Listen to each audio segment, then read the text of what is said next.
Hey fellas, so I'm actually going to be changing out an axle on my Crew Polaris Ranger here, 1800. Yeah, rear axle actually broke, so I'm just going to change it out real quick. It's a super easy job. So get you set up here. First thing you do is really take the tire off. I already took the lug nuts off of this one here, so it's just as simple as getting the tire off first. So it's super easy to do. Now, while you're down here, it's usually a good idea to check your other components here on the rear end. I already went ahead and changed out my brakes on this here because they were worn pretty thin. But I'm just going to pop this axle out real quick and show you how easy it is to take this thing out, and we'll kind of go from there. So you can see this is your axle right here. Goes into your rear end. So first thing we'll do is disconnect the shock right here, pop it out of the way. This is the upper control arm. I'm going to take the bolt out right here, lift up out of the way. I'm going to use a shock to kind of hold it out of the way, and then take the axle out for here. So this actually should have a cotter pin in it. I took it out just a minute ago. I set it right here. Actually, there's a cotter pin. So your cotter pin will actually come in from here. Be bent over, so I went ahead and took it out. So super easy job to do. So I'll go ahead and take that off for now, because what your axle does, it actually slides through right here. So with that out of the way, but 2 bolts really, that's all it is.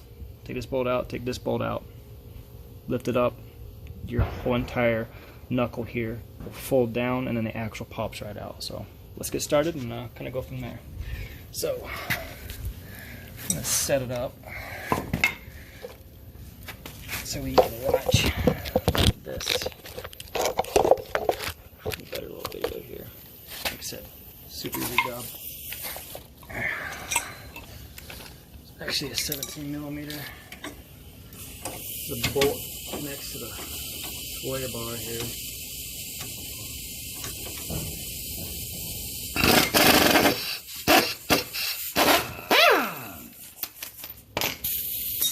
Alright, we'll take a little pin here, punch that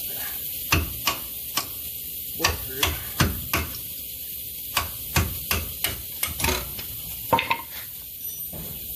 Like this. Slip it back on.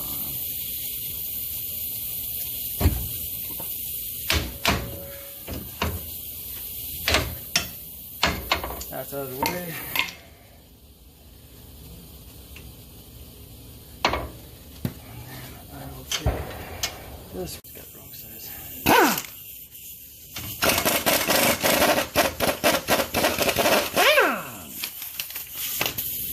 Same thing. Let's have a little metal rod. I have to punch the bolts through. That'll mess them up. You never want to take a hammer and just kind of tap them in, because they'll actually break up the ends of the threads.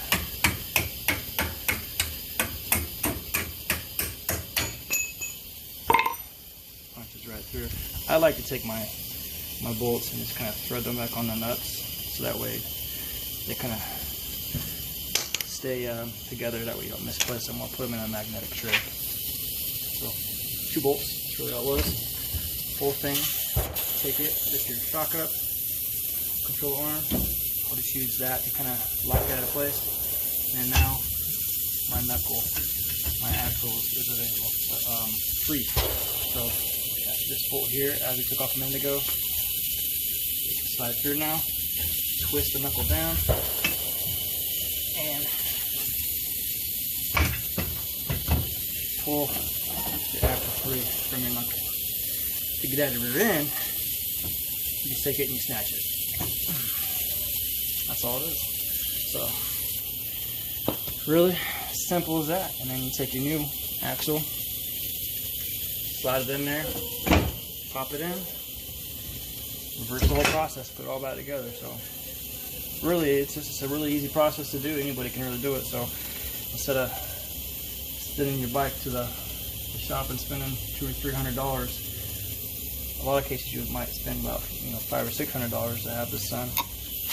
You buy the actual yourself and just do it yourself real quick. And then do it yourself. Change out your brakes at the same time, save you a lot of money. So yeah, really easy process. So